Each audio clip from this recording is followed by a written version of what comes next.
Assalamualaikum warahmatullahi wabarakatuh. Perkenalkan, kami dari kelompok 5 dengan anggota saya sendiri, Salsabila Nuzulia dengan NIM 2010800463, dan rekan saya Muhammad Fakihudin dengan NIM 2010800451, Novia Handayani dengan NIM 2010800454, dan Muhammad Farhan Ali dengan NIM 20800472. Di sini kami akan mempresentasikan hasil diskusi kami dengan judul Konsep Badan Hukum dalam Bisnis. Pengertian Badan Hukum. Badan hukum adalah setiap pendukung hak dan kewajiban atau subjek hukum yang bukan manusia. Dan yang penting dari badan hukum adalah dapat dipisahkannya hak dan kewajiban badan hukum dari hak dan kewajiban anggota badan hukum. Klasifikasi badan hukum. Yang pertama, berdasarkan subjek hukum dalam pengertian hukum dibagi menjadi dua. Yang pertama, manusia pribadi dan badan usaha yang berbadan hukum. Yang kedua, berdasarkan materinya badan hukum dibagi atas badan hukum publik dan badan hukum privat.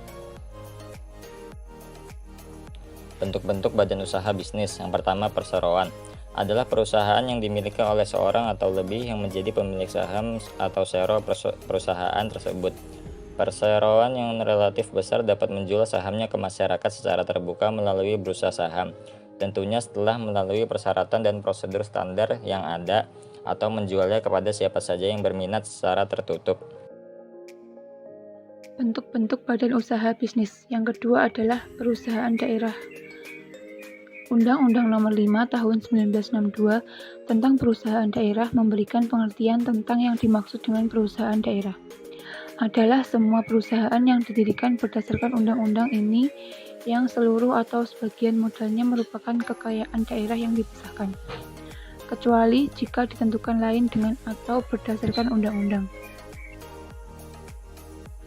Bentuk-bentuk badan usaha bisnis yang ketiga adalah persekutuan komoditor atau CV. Adalah suatu bentuk badan usaha berupa persekutuan yang didirikan oleh dua orang atau lebih, di mana sebagian para anggotanya memiliki tanggung jawab yang tak terbatas, dan sebagian anggota lainnya memiliki tanggung jawab yang terbatas. CV biasanya didirikan dengan akta dan harus didaftarkan. Bentuk-bentuk badan usaha bisnis. 4. Yayasan. Yayasan adalah suatu badan hukum yang mempunyai maksud dan tujuan bersifat sosial, keagamaan, dan kemanusiaan. Didirikan dengan memperhatikan persyaratan formal yang ditentukan dalam undang-undang. Di Indonesia, yayasan diatur dalam Undang-Undang Nomor 28 Tahun 2004 tentang perubahan atas Undang-Undang Nomor 16 Tahun 2001 tentang yayasan. 5. Perseroan terbatas. Perseroan terbatas adalah suatu badan hukum untuk menjalankan usaha yang memiliki modal terdiri dari saham-saham, yang pemiliknya memiliki bagian sebanyak saham yang dimilikinya. Karena modalnya terdiri dari saham-saham yang diperjualbelikan, perubahan kepemilikan perusahaan bisa dilakukan tanpa perlu membubarkan perusahaan.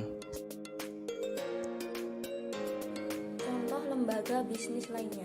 Yang pertama, koperasi merupakan sebuah organisasi ekonomi yang dimiliki dan dioperasikan oleh orang seorang demi kepentingan bersama. Yang kedua, firma merupakan suatu jenis persekutuan perdata yang khusus didirikan untuk menjalankan perusahaan dengan nama bersama.